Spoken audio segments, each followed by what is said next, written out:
ये quarantine centres के अंदर का हाल, इंडोर स्टेडियम के क्वारंटीन सेंटर का। और वहाँ जो हमें बताया गया कि वहाँ लोग खुलेआम बाहर रहते हैं, पार्क में जाते हैं और घूमने भी शहर चले जाते हैं, कोई पूछने वाला वहाँ पे नहीं है। यानी क्वारंटीन करने का फ़ायदा वहाँ पे साफ नज़र आ रहा है, कुछ है नहीं। कुछ लोगों के हवाले से यहाँ ये भी बताया गया कि कुछ लोग घरों में भी चले जाते हैं, वहाँ भी खैर आफियत पता करके वापस क्वारंटीन सेंटर चले आते हैं। तो क्वारंटीन सेंटर का मुद्दा और मकसद टोटल ख़त्म यहाँ हो जाता है। और यहाँ ये भी मालूम हुआ है कि क्वारंटीन सेंटर में जो लोग हैं उन्हें घर से खाना आता है। अब कितना मामला सही है कितना गलत, ये इंतज़ामिया ही बता सकती है, वही इस पे गौर कर सकती है। लेकिन अंदर की बात हमने पहुँचाई आप तक, क्या है अंदर की बात, वो बात कितनी सही कितनी गलत इंतज़ामिया फ़ैसला करेगी।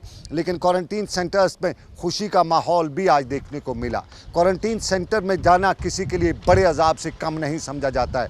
जिसको भी क्वारंटीन सेंटर जाना होता है वो अपने आप को बहुत ही परेशान महसूस करता है, बहुत ही तकलीफ़ में महसूस करता है। और होगा भी क्यों नहीं, क्योंकि जिस तरह से क्वारंटीन सेंटर्स की ख़बरें आती हैं उनको देख के कोई भी नहीं चाहेगा कि उसको क्वारंटीन होना पड़े। होम क्वारंटीन सब लोग प्रेफर करते ही रहते हैं, लेकिन जो क्वारंटीन में हैं उनमें खुशी तब होती है जब वो वहाँ से रुखसत होते हैं। और ये नज़ारा डूरू का है, जहाँ क्वारंटीन सेंटर में बच्चे थे, अपना क्वारंटीन पीरियड मुकम्मल कर चुके हैं और अब वो वापस अपने घरों को जाएंगे। और साफ जाहिर है उनकी खुशी उनके चेहरे से झलक रही थी, दूर से दिखाई दे रही थी। क्वारंटीन सेंटर में क्या सूरत हाल है, खुशी का इज़हार भी किया जा रहा है। वापस जो निकल के जाते हैं बहुत खुश दिखाई दे रहे हैं, लेकिन क्वारंटीन सेंटर की फैसिलिटीज़ और उन्हीं फैसिलिटीज़ पर और भी सवाल उठ रहे हैं। और इन्हीं सवालात के पस मंज़र में हम आपको बताएं कि रियासत लाए जाने वाले जो लोग हैं वो भी बड़े खुश दिखाई दे रहे हैं। और ये खुशी होगी क्यों नहीं, लेकिन कश्मीर में जो गैर रियासती मज़दूर हैं उनको वापस न ले जाने के इक़दाम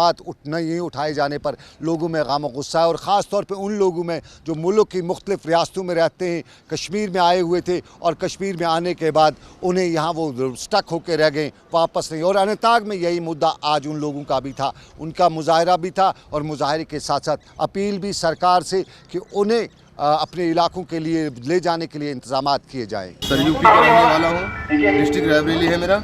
सर इधर हम काम करने आए थे, सर हम घर जाना चाहते हैं। सर ज़्यादा नहीं तो आप कम से कम हमको जम्मू तक पहुंचा दीजिए, फिर उसके आगे हम या साधन मिलेगा तो मिलेगा, नहीं पैदल चले जाएंगे। सर हम बहुत मजबूर हैं, करीब 2.5-3 महीने हो गए, हमारे छोटे छोटे बच्चे हैं, हमारे माँ बाप बच्चे और सब परेशान हैं। सर हमारा क्वारंटीन सर 2.5 महीने से ऊपर हो रहा है। स्कूल में हम इधर मटन स्कूल में हैं।